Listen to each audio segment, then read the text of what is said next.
Yes! C'est fabuleux! Thomas Lavey. Les Grecs. Swing, le podcast de l'équipe et Journal du Golf. Salut à tous, bienvenue dans Swing, le podcast du Journal du Golf sur l'équipe.fr. Au programme cette semaine, nous évoquerons la forme des meilleurs joueurs du monde à l'occasion des championnats du monde de match-play et à 2 semaines du Masters. Et avec moi pour animer cette émission, le seul, l'unique, Benjamin Cadieux. Bonjour Benjamin. Salut Arnaud. Et comme invité, Guillaume Diojo, directeur pro au PGA France Golf du Vaudreuil. Bonjour Guillaume. Bonjour à tous. Messieurs, championnat du monde de match-play sur l'Austin Country Club à Austin, évidemment, au Texas. Ça se dispute jusqu'à dimanche. Pour l'instant, c'est des poules de 4 sur les premières journées pour commencer. Les 16 vainqueurs se qualifieront pour les huitièmes de finale, 36 trous samedi et 36 trous dimanche. Ça vous excite, messieurs, Guillaume ? Bien sûr. Les poules, bien pas sûr. vraiment, mais bon. Même les poules, c'est toujours sympa de voir des confrontations directes entre les joueurs. Bien évidemment, je suis d'accord avec Benjamin, ça va être plus sexy après, mais déjà là, il y avait quelques matchs un peu sympas, Stenson, Mickelson. Enfin non, moi, ce match-play, c'est génial. Benjamin, moi ? Moi, c'est comme les poules, ces histoires de poules et de nouveaux formats en Ligue des Champions au football. Bon, c'est fait pour contenter les sponsors et garder les gros joueurs sous la main un petit peu plus longtemps qu'avant, parce qu'on savait que les joueurs entre guillemets détestaient l'époque de Marana en Arizona où vous veniez jusqu'en Arizona pour éventuellement perdre et rentrer chez vous le mercredi midi. Là, on a 3 jours de Tiger Woods assurés et puis peut-être même bien au-delà puisque il a l'air en forme. Mais bon, c'est vrai que ça, comme dit Guillaume, pour moi, ça va vraiment démarrer avec les huitièmes et les quarts, avec les phases à élimination directe. Alors, avec ce format particulier, est-ce qu'on peut tirer des enseignements de ces championnats du monde à 2 semaines du Masters, je le disais tout à l'heure, Guillaume ? Oui, bien sûr. C'est évident qu'on va pouvoir voir la forme de certains joueurs. Donc oui, on peut déjà se faire une petite idée de ce qui se passe. En même temps, vous savez aussi bien que moi, si ce n'est mieux que moi, que en tant que journaliste, que les choses peuvent aller très vite et que d'une semaine à l'autre, un joueur peut trouver un petit truc qui le fait rapidement évoluer. Mais oui, ça donne quand même une idée de la forme du moment de certains joueurs. Benjamin ? Sans plus. Sans plus. Vous restez sur l'avis de Guillaume. Alors bon, on va les passer un peu en revue. Le numéro 1 mondial, il a quasiment pas quitté les top 10, en tout cas sur ces derniers tournois. Dustin Johnson, vous le voyez comment ? Vous le trouvez comment, Guillaume ? Bien. Très bien, surtout en match-play, très bien. Quand vous me demandez, je le vois comment ? C'est plutôt pour cette semaine, d'une manière générale ? Pour les deux, mon capitaine. Vous voyez, comme vous le dites, il est présent toutes les semaines. Donc, si c'est une semaine où il est encore un peu mieux, il est extrêmement dangereux. Donc, je le vois bien, sachant pour Augusta, il joue de plus en plus, comme on le sait tous, en fade et de moins en moins en draw. Et on sait que la trajectoire, quand même, pour être très performant là-bas, est plutôt le fade. Donc, et plutôt, oui, le fade de droitier. Donc, why not? Il me plaît bien. Benjamin, Dustin Johnson. Mais il a toujours joué il a toujours joué en fade avec son poignet bombé là en haut du swing. C'est vraiment sa trajectoire. Ouais, mais il y a un moment où il arrivait quand même avec le poignet bombé à la travailler en draw. Il y a un moment où ils ont cherché à faire des très hauts en draw avec Bud Sharman où ça fonctionnait bien. Donc, de toute manière, il sait la faire un peu dans les deux sens. Je vous dis que, comme le dit de toute manière Arnaud, il est là toutes les semaines. Si c'est une semaine où il est un tout petit peu plus en chauffe, voilà, sa semaine classique, c'est un top 10. Sa semaine bonne, il tout proche de la gagne. Et la semaine où il est en chauffe, il gagne. Donc, si c'est la bonne semaine, il est très dangereux. Ça ressemble à du Nicklaus de la grande époque. Enfin, sauf que lui, il a fait ça toute sa carrière. Il est numéro 1 mondial. Il s'est imposé cette année. Il quitte pas le top 10. Et pourtant, il n'est pas favori du Masters. Parce qu'il y a un certain McIlroy qui joue, lui, encore mieux que Dustin Johnson, Guillaume. Ouais, il joue mieux. Surtout, il putt mieux. Surtout, il putt comme peut-être il a jamais putté. On sait que depuis pas mal de temps, il s'entraîne avec Brad Faxon. Pour ceux qui suivent sur les réseaux sociaux, McIlroy, il n'a jamais autant posté d'exercices de putting. On sent qu'il est beaucoup plus dans une phase, et ce qui est très bon pour Augusta, beaucoup plus de travail sur ses habiletés que de travail mécanique. depuis qu'il travaille avec Brad Faxon, et ça a l'air de fonctionner. Il y a de la manière visualisation, beaucoup de visualisation Exactement. aussi, non? Exactement. Ouais, tout à fait, c'est exactement ça. Quand je parle d'habileté, c'est visualisation, c'est dosage, c'est toutes ces choses qui sont en plus de la mécanique. Le putting, c'est deux choses, c'est de la mécanique et des habiletés. Et les habiletés, comme vous le dites, Benjamin, c'est tout à fait ça. C'est de la visualisation, c'est du dosage, c'est des sensations, travailler dans des pentes. Et il le fait de plus en plus. Et pour ceux qui ont vu hier soir, il a putté encore magnifique. Donc ça fait quand même plusieurs tournois où il putt très bien. Et c'est un progrès énorme qu'il a fait dans ce compartiment du jeu. Donc il va être pour Augusta hyper dangereux. Pour Augusta, le putting c'est encore plus important, et puis le degré de stress est encore plus important. De toute façon, on saura que à Augusta si son putting passe l'épreuve. Et encore une fois, comme toujours, selon la fameuse rengaine, il faudra attendre même les 9 derniers trous du dimanche pour savoir si son putting tient sous pression, Guillaume. Absolument, tout à fait. Et voilà, il a écrit, je crois, il a dit dans les lignes de chez vos confrères de Golf Digest, je crois que de toute manière gagner le Masters c'était plus aussi important que ça l'était avant. On n'est pas obligé de le croire. Hein. Exactement, je suis tout à fait d'accord. S'il a 1 ou 2 d'avance dimanche, quand il va planter la balle au 10, je pense qu'il aura quand même un tout petit chouïa de pression, et on verra effectivement à ce moment-là si le putting est vraiment solide ou pas. Ouais, Benjamin, cette déclaration de McIlroy, c'est vraiment pour essayer de s'évacuer de la pression. Le truc, c'est que c'est gagner Augusta pour boucler le Grand Chelem et devenir le 6e joueur de l'histoire à réussir à gagner au moins une fois l'un des 4 majeurs. Donc la pression, elle va être énorme, surtout avec ce qui lui est arrivé en 2011, et puis l'année dernière ça n'a pas été non plus joyeux en dernière partie avec Patrick Reed, donc forcément la pression elle va être maximale. Et moi McIlroy, je le trouve un petit peu plus détendu qu'avant, enfin en termes vraiment d'être humain dans son attitude. Il est posé, il est marié, il a pris le temps de s'installer dans sa nouvelle maison avec sa femme, et ça se voit chez les joueurs. Ce que nous avait dit Thomas Levé, quand un joueur s'installe dans c'est compliqué pendant une petite année. Là, tout est mis en place. On sent que c'est vraiment l'homme qu'il a toujours voulu être. McIlroy, qu'il a moins de choses à prouver qu'avant. On le voit, je trouve, dans son attitude sur le parcours aussi. Donc, au-delà de son putting qui est bien mieux, et de son driving qui est de toute façon qui a toujours été quasi parfait, sa grande arme. Je pense que c'est dans l'attitude, je trouve plus posé qu'avant. Et je pense que ça va être la belle clé. La belle clé pour le dimanche d'Augusta s'il y est, quoi. Pour revenir sur le putting de McIlroy, Benjamin parlait de nouvelle attitude. Vous avez parlé d'habileté au putting. Moi, j'ai eu pas mal de polémiques sur les réseaux avec quelques-uns des meilleurs joueurs français. Je le trouvais beaucoup trop mécanique, je trouvais qu'il avait pris un peu trop de muscle. On va peut-être pas revenir là-dessus, mais en tout cas, c'était beaucoup trop mécanique son putting. Est-ce que vous trouvez que c'est vraiment dans ce sens-là aussi, où c'est beaucoup plus fin maintenant, beaucoup plus en sensation? Est-ce qu'il a évolué vers ça? Et est-ce que c'est la bonne direction? Est-ce qu'il va continuer à faire ça, Guillaume? Absolument, et je rebondis sur ce qu'a dit, sur ce que vient de dire Benjamin, parce que je pense que les deux sont liés. Il est moins dans la recherche de la précision à l'extrême, il est beaucoup mieux. Je suis tout à fait d'accord avec Benjamin, on le sent super bien dans sa peau. Il s'énerve pas du tout sur le parcours, il est hyper, on pourrait dire relax. Donc je pense que tout ça c'est un tout. Est-ce qu'il est mieux et que son attitude est meilleure parce qu'il sent qu'il putt mieux? Est-ce qu'il putt mieux parce qu'il sent qu'il a moins de choses à prouver? Tout est lié, mais je suis tout à fait d'accord avec vous. Il a travaillé longtemps avec Stockton, où c'était très mécanique, avec un système particulier. Il a travaillé ensuite avec Phil Kenyon, qui pourtant est une méga star du putting, mais qui est beaucoup plus autour de la mécanique. Et là, aujourd'hui, il est avec un ancien joueur qui lui dit attends, tu sais faire, visualise, travaille sur des exercices de dosage, de feeling, de lecture, de tout ça. Et il est beaucoup plus dans une approche de jeu qu'une approche mécanique. Et il est numéro 1 au stroke gain putting sur le...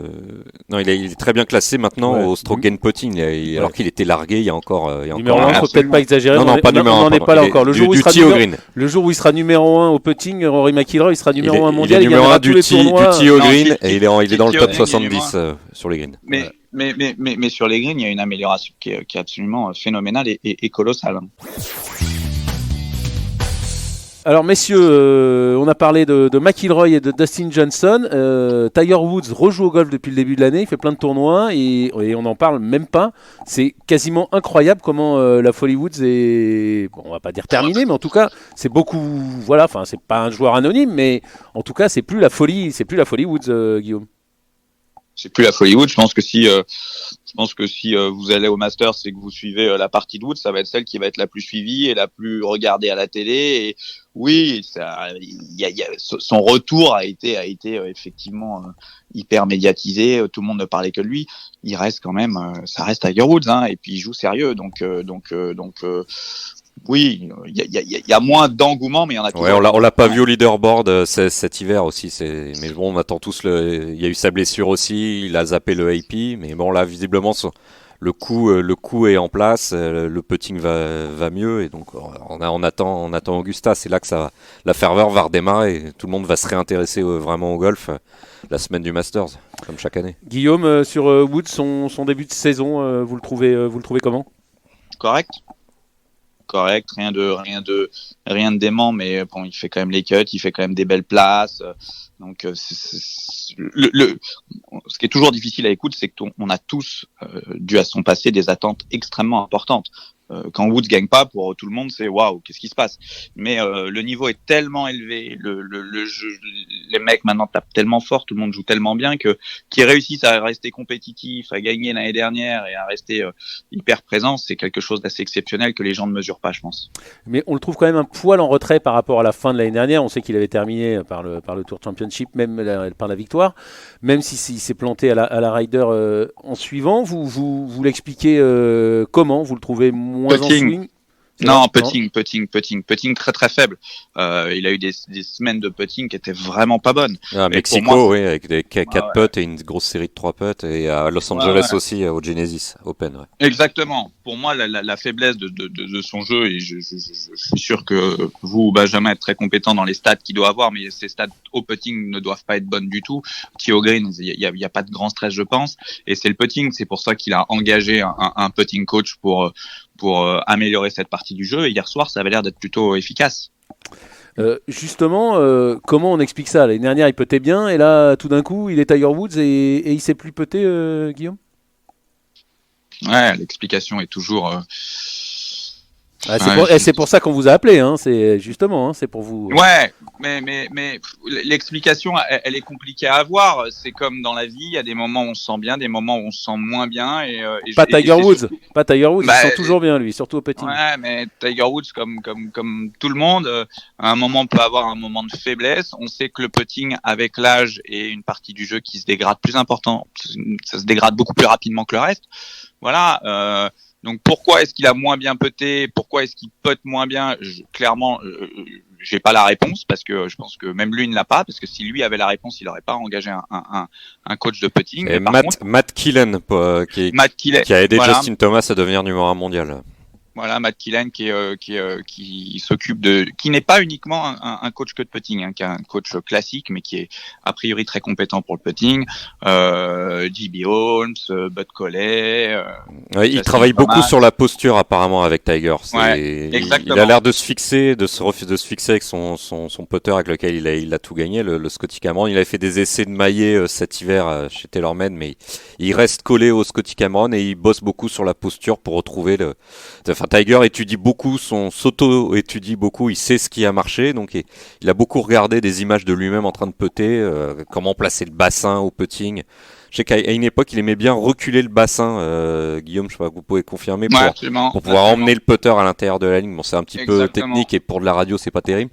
Mais bon, bref, Tiger bosse beaucoup sur la posture, il veut se sentir bien devant la balle. Et le fait que sa nuque soit en bon état là depuis une quinzaine de jours, c'est un gros point positif.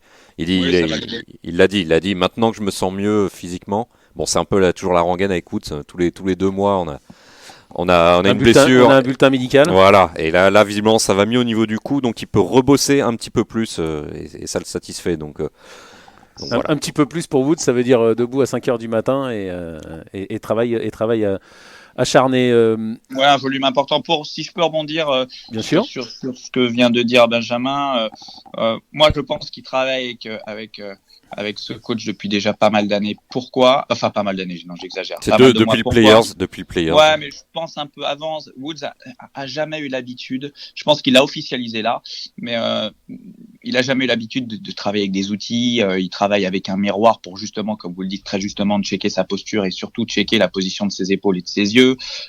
Il fait des exercices de putting qu'il n'a jamais fait tout au long de sa carrière depuis maintenant pas mal de temps, pas mal de mois. Et pour rebondir sur ce que disait Benjamin, c'est tout à fait juste.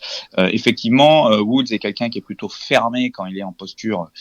Qui a un arc il vise à droite pour faire simple. Exactement, qui a un arc très important prononcé, qui a une rotation de face très importante, très prononcée pour créer une roule beaucoup plus importante que d'autres joueurs. Donc effectivement, comme le disait Benjamin, c'est pas simple et à la radio c'est pas terrible, mais en tout cas pour vous donner une idée, c'est comme un système, j'aime pas ce terme, mais légèrement de lift en tout cas, qui donne à la roule de Tiger Woods beaucoup de balles et beaucoup de roules et surtout avec un putter qui vise légèrement à droite, avec une face qui se referme légèrement à l'impact. Donc c'est ce qu'ils essayent effectivement de répéter.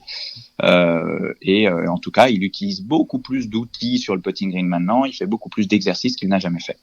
Mais je vous dis, le putting est le compartiment du jeu qui, avec l'âge, se dégrade le plus rapidement. Allez, il y a un autre joueur qui était le roi du putting, qui était aussi dans la difficulté. On en a parlé avec vous sur cette même antenne il y a un mois. Guillaume, c'est notre chouchou, en tout cas mon chouchou, Jordan Spieth. C'est nouveau ça, tiens. Non, c'est pas nouveau du tout.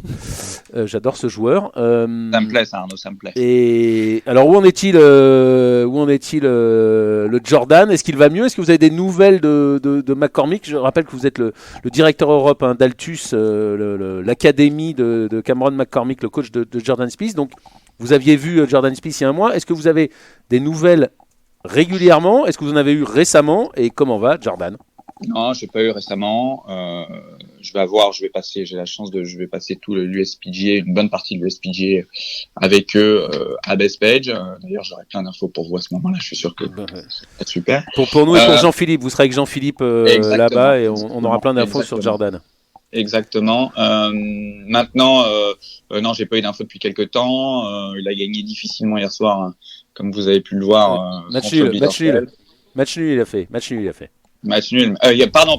Il a fait match nul, effectivement. Voilà, en faisant deux birdies pour finir. Deux birdies pour finir avec Billy Horschel qui a fait n'importe quoi 18. Enfin bon, il s'en est sorti tant bien que mal. La carte de score avait l'air pas si mal parce que il a fait pas mal de birdies. Maintenant, comme je l'indiquais la dernière fois, il est en plein process. Il travaille d'arrache-pied depuis des semaines pour retrouver la confiance et il bosse beaucoup.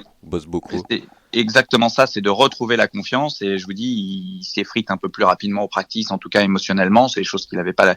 Mais voilà, c'est comme Tiger Woods, comme tous ces joueurs qui ont été numéro 1 et qui ont des attentes maintenant qui sont hyper importantes. Et là, la perte de confiance a été hyper importante. Et ce qu'il faut, c'est faire quelques bons tours, ou de bons tournois pour recréer une dynamique sympa.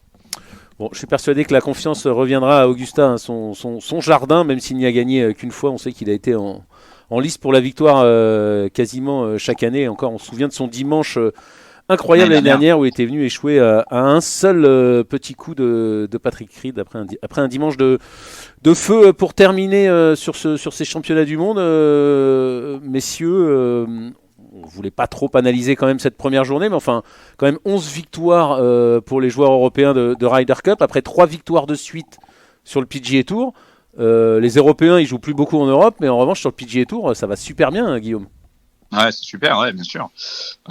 C'est même incroyable qu'il y ait cette omniprésence au niveau des victoires des joueurs européens, et c'est bien, tant mieux. Maintenant, voilà. La vraie question maintenant, c'est plus tellement au niveau du niveau de jeu et c'est surtout de savoir si il y a de plus en plus d'Européens qui jouent aux États-Unis. On voit que Matt Wallace, ça y est, il s'est vraiment installé là-bas. Prel en est pas loin aussi. Enfin bon, c'est vrai que exactement. On s'inquiète plutôt du circuit européen que d'autres choses maintenant. Donc voilà, moi c'est Pourquoi est-ce que les Européens gagnent aux États-Unis? Parce qu'ils y vivent, vous avez tout dit. Voilà, ils sont quasiment tous installés en Floride. Et exactement. De Molinari, même Fitzpatrick, je crois, est installé là-bas. Fleetwood, je crois que c'est dans le projet. Donc vous vivez là-bas, vous mangez du green du PGA Tour tous les jours à l'entraînement et en tournoi. Exactement. Et c'est en espérant que d'autres joueurs européens le fassent. Des Français, par exemple, justement, pas de Français cette année au championnat du monde. L'année dernière, Alex Lévy était là-bas. Guillaume, un petit commentaire pour terminer sur les Français, sur ce début de saison, sur leur absence au championnat du monde et sur l'état du golf français, Guillaume. Ouais, on en est tous super tristes parce que oui, c'est sûr que c'est quand même bien pour le golf français qu'il y ait quelqu'un qui nous représente là-bas. Maintenant, il n'y a pas non plus. Honnêtement, alors c'est ce que tout le monde dit depuis des années, mais je pense vraiment que ça va venir. Il y a des joueurs qui jouent quand même. Un Romain Langasque, il est en pleine progression, il joue super. Un Mike Lorenzo Vera, forcément, il a le talent et s'organise pour le faire. Moi, je suis plutôt assez confiant, très triste évidemment qu'il n'y en ait pas aujourd'hui, mais je suis pas très inquiet. Je sens que la France s'organise pour plein de choses. Il y a de plus en plus d'académies qui s'ouvrent. Tout le monde s'organise. Il n'y a pas de raison que dans les 5 ans qui arrivent. Faut du temps. Ouais, mais je pense il faut du temps, mais je pense que les choses sont en marche. Du temps ou une pépite, comme on a eu avec Victor Dubuisson et ensuite pas mal quand même avec Alex Lévy, mais il va falloir du temps. C'est digérer l'apprentissage du très haut niveau. Ouais. Ouais. Guillaume, avant de vous quitter, je rappelle que vous êtes directeur pro au golf PGA France du Vaudreuil. Il y a une épreuve du Challenge Tour au Vaudreuil et c'était traditionnellement la semaine du British Open et hop là cette année on avance d'une semaine. C'était prévu, c'est pour quelle raison? C'est pour les congés de Guillaume, je crois. Non, absolument pas, mais c'est volontaire effectivement. Après du 11 au 14 juillet, hein, donc je l'ai pas dit, mais c'est du 11 au 14 juillet. Absolument. Et après le 14 juillet, on sentait qu'il y avait une dynamique autour de ce tournoi qui pouvait être un peu moins importante. Tout le monde part en vacances à ce moment-là, entre le 14 juillet et le 15 août. Paris est déserté et les gens sont plus, c'est tout à fait normal, à penser aux vacances que réellement un tournoi de golf. Donc on espère qu'en avançant d'une semaine, on aura un peu plus de dynamisme autour du tournoi. Même si l'année dernière, le tournoi s'est magnifiquement passé, il y a eu un dynamisme important, mais en face du British Open, c'est tout à fait logique d'avoir un peu moins de sollicitations, que les gens le dimanche aient envie de regarder le British à la maison, c'est tout à fait logique. Donc on souhaitait avancer d'une semaine pour donner encore un peu plus de boost. La chance que l'on a, et nous on prend ça comme une chance, mais on en est très triste en même temps, vraiment hyper triste, surtout Jean-Claude Forestier qui donne tellement pour le golf français depuis des années. On est très triste que l'Open de France n'existe plus à cette période, mais bon, la seule chose bénéfique pour nous, c'est qu'il y aura à cette période de l'année peut-être un peu plus de place pour nous et on sera le tournoi français du mois de juillet. Donc voilà. On est impatient d'avoir ce tournoi. On est impatient aussi cette année parce que malheureusement pour eux, mais quel bonheur pour nous, il y a pas mal de joueurs français emblématiques qui ont perdu leur carte du circuit européen, qui vont venir chez nous cette année. Je pense à un Greg Avray, un Greg Bourdi, tous ces joueurs-là. On est très triste pour eux, mais qu'est-ce qu'on est content de pouvoir les accueillir au mieux cette année. Donc on est hyper impatient d'avoir ce tournoi et on essaye de faire tous les ans de mieux en mieux. On a fait beaucoup d'investissements sur le parcours cet hiver pour proposer un parcours encore meilleur. Et voilà, on est au quotidien affairé pour faire un tournoi super cette année. Merci Guillaume, je rappelle vous êtes directeur pro au golf PGA France du Vaudreuil. Merci d'avoir été avec nous et à très bientôt et bonne chance pour le Challenge Tour au mois de juillet. Merci à vous, à très bientôt, au revoir. Allez, avant de se quitter, un bon podcast n'existe pas sans la fantaisie de notre ami et réalisateur Rémi Rivière. Bonjour Arnaud, bonjour à tous. Bonjour Rémi. Bonjour Rémi. Alors, quelle équipe cette semaine Alors un petit mot rapidement Arnaud, parce que j'ai pas préparé grand chose, mais je vais quand même vous dire... Comme d'habitude. Je vais quand même vous dire que j'ai choisi 6 vainqueurs, donc 6 mecs qui ont gagné leur match hier. Justin Rose, Molinari, Poulter, Casey, Olesen et Ram. Donc ça fait 6 sur 6 pour l'instant, on est plutôt pas mal. Il n'y a pas Xander Schauffele ? Alexander Schauffele, non je l'ai pas choisi, j'ai pas pris d'américain en fait, c'était un petit parti pris. D'accord. Voilà. Tiens, d'ailleurs ça me fait penser, je ne l'ai pas signalé, mais il n'y a que Ricky Fowler qui manque dans les meilleurs joueurs du monde. Sur les 64 meilleurs joueurs du monde, il en manquait que 2 et le seul dans le top 10 et même dans le top 20 qui soit absent, c'était Ricky Fowler. Donc c'est vraiment un très très beau plateau cette année, le 67e mondial n'est pas rentré, donc... ça faisait longtemps que c'était pas arrivé. Et Rémi, quand même, un petit point sur le classement. Est-ce qu'on a progressé? On va regarder ça en direct, la semaine dernière, on est 101ème de la ligue, sachant qu'en fait on fait que monter et descendre, mais de 5 ou 6 places, donc ça bouge pas des masses. D'accord. Et on a toujours autant de retard sur le leader, mais bon, 101ème sur bientôt 600 joueurs, c'est pas trop mal. Hein, on va s'en contenter. Si vous êtes content, alors tout va bien. Et on espère progresser lundi au prochain classement. Merci Rémi d'avoir été avec nous et d'avoir réalisé cette émission. Merci évidemment à Benjamin Cadiou et on se retrouve la semaine prochaine en compagnie de l'inamovible Jean-Philippe Rodenberger.